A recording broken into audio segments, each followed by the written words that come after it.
భారీ అంచనాల మధ్య విడుదలై హిట్ టాక్ సొంతం చేసుకుంది కన్నప్ప. మంచు విష్ణు ప్రధాన పాత్రలో నటించిన ఈ చిత్రాన్ని అత్యంత ప్రతిష్టాత్మకంగా భారీ బడ్జెట్తో మోహన్ బాబు నిర్మించారు. రామాయణ్, మహాభారతం వంటి సీరియల్స్ రూపొందించిన డైరెక్టర్ ముఖేష్ కుమార్ సింగ్ ఈ సినిమాకి దర్శకత్వం వహించారు. ఇందులో తమిళ్ బ్యూటీ ప్రీతి ముకుందన్ కథానాయికగా నటించారు. అలాగే ప్రభాస్, మోహన్ లాల్, మోహన్ బాబు, శరత్ కుమార్, అక్షయ్ కుమార్, కాజల్ వీరందరూ కూడా కీలక పాత్రలు పోషించారు. జూన్ 27న విడుదలైన ఈ సినిమాకు మొదటి నుంచి పాజిటివ్ రెస్పాన్స్ వచ్చింది. అన్ని చోట్ల పాజిటివ్ రివ్యూలు వచ్చాయి. ముందు రోజు ఓవర్సీస్లో కూడా అమెరికా నుంచి కూడా అద్భుతమైనటువంటి పాజిటివ్ టాక్ సంపాదించుకుంది. ఇక అన్ని చోట్ల కూడా పాజిటివ్ రివ్యూలు కూడా వచ్చాయి. ఈ సినిమాకి కలెక్షన్స్ కూడా అదే రేంజ్లో పెరిగాయి. అయితే ఈ సినిమాలో ప్రతి ఒక్కరి యాక్టింగ్ అదిరిపోయింది.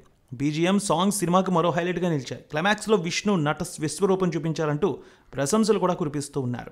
ఇక సినిమా రివ్యూర్లు కూడా ఈ సినిమా చాలా బాగుందనే విషయాన్ని కూడా తెలియజేస్తున్నారు. ఇక సినిమా కలెక్షన్స్ తొలి రోజు చాలా అద్భుతంగా వచ్చాయి. రెండో రోజు నుంచి ఆక్యుపెన్సీ పెరిగింది. మరి రెండో రోజు కలెక్షన్స్ ఏ విధంగా ఉన్నాయనేది కూడా ఒకసారి చూద్దాం. అనలిస్ట్ రిపోర్ట్ ప్రకారం తొలి రోజు ఈ సినిమాకి ప్రపంచవ్యాప్తంగా 35 కోట్ల రూపాయల గ్రాస్ కలెక్షన్స్ వచ్చినట్టు అనలిస్టులు అయితే భావిస్తున్నారు. రెండో రోజు 25 కోట్ల రూపాయల రేంజ్ కలెక్షన్స్ రావచ్చు అంటున్నారు. మంచు విష్ణు కెరీర్లోనే అత్యధిక ఓపెనింగ్స్ రాబట్టిన సినిమా ఇదే. ఆదివారం రోజు ఈ సినిమాకి మరింత వసూళ్లు పెరిగే ఛాన్స్ ఉందంటూ ఉన్నారు. ఇక కుబేరా, అదేవిధంగా కన్నప్ప ఈ రెండు మాత్రమే థియేటర్ ఆక్యుపెన్సీని అయితే పంచుకుంటూ ఉన్నాయి.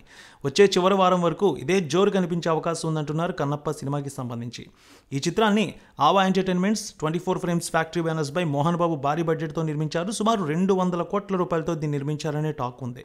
తెలుగుతో పాటు కన్నడ, తమిళ, మలయాళ, హిందీ, ఇంగ్లీష్ భాషలో రిలీజ్ చేశారు. న్యూజిలాండ్లో దాదాపు 8 నెలలు ఈ సినిమాని చిత్రీకరించారు. మొత్తం 800 మంది సిబ్బంది ఈ సినిమాకి వర్క్ చేశారు. కొన్నేళ్లుగా ఈ సినిమా మీద వర్క్ చేస్తూ ఉన్నారు విష్ణు. పాన్ ఇండియా స్థాయిలో విడుదలైన కన్నప్ప ఉదయం 7 గంటల నుంచే చాలా పాజిటివ్ టాక్స్ని సొంతం చేసుకుంది. విష్ణు కెరీర్లో ఒక మరపురాని మూవీగా నిలిచిపోయింది. ముఖ్యంగా క్లైమాక్స్లో విష్ణు నటన ఎంతో అద్భుతంగా ఉందని అభిప్రాయాన్ని సినీ విమర్శకులు కూడా తెలియజేస్తూ ఉన్నారు. ఇక మూవీకి మంచి పాజిటివ్ టాక్ రావడంతో వచ్చే రోజుల్లో మరింత భారీ కలెక్షన్స్ వచ్చే అవకాశం ఉందని, పాన్ ఇండియా వ్యాప్తంగా అన్ని భాషల్లో కూడా మంచి బుకింగ్స్ అయితే కనిపిస్తున్నాయని అనలిస్టులు అయితే తెలియజేస్తూ ఉన్నారు. రుద్ర క్యారెక్టర్లో ప్రభాస్ నటించారు. అలాగే శివుడిగా అక్షయ్ కుమార్, కన్నప్ప తండ్రి శరత్ కుమార్, కిరాతగా చేసిన మోహన్ లాల్, కన్నప్ప భార్య ప్రీతి ముకుందన్ ఇలా అందరూ కూడా తమ పాత్ర పరిధి మేరకు అద్భుతంగా నటించి సినిమా విజయంలో భాగస్వాములయ్యారనే టాక్ అయితే వచ్చింది.